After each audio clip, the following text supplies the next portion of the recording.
FNB house price index year-on-year growth rate has been slowing in recent times. It started the year on about 8.5% growth year-on-year, which means over 12 months from January last year to January this year, it was about 8.5% rise. That has slowed somewhat. It's now 5.4% as at August. And I think that was realistic to expect such a slowing in the growth rate due to the first interest rate hike in January, which possibly just makes a couple of aspirant buyers a little bit more cautious and just takes a little bit of the heat out of the market. It is, however, a very well-balanced market. It's recovered very nicely over the last couple of years with the low interest rate levels, with an economy that has achieved some sort of positive growth following the 2008 and 9 recession. So we're generally in a good space. Oversupplies have been mopped up, building activity starting to grow again in response to, in many areas, shortages of supply of stock. And the estate agent sector, for those who remained after the big slump post the boom, life I think can generally be said to be good. Going forward, however, I would caution against expecting too much.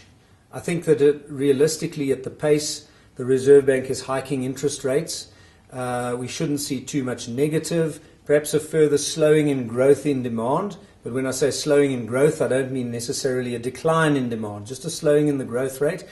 And I think what the slow pace of interest rate hiking does is just to keep the market sane, rational, and just behaving in a responsible manner.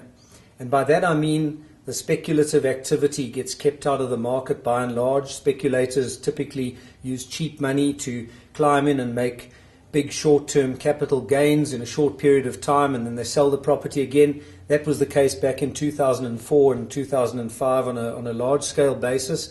I think rate hiking just scares off the speculators, which I think is good. And it also just keeps the buyer panic from setting in. Buyer panic is when aspirant first-time buyers start to believe that if they don't buy now, we'll never be able to afford it in future because price growth is so rapid.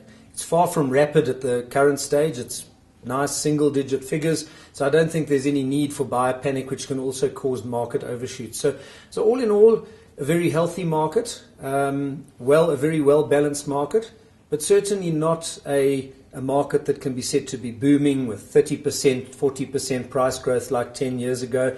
And that's the way I'd like it to stay. It's not really healthy for it to boom like that and develop into a speculative bubble. We know from past experience that those bubbles generally end in big crashes, big slumps, and generally end in tears.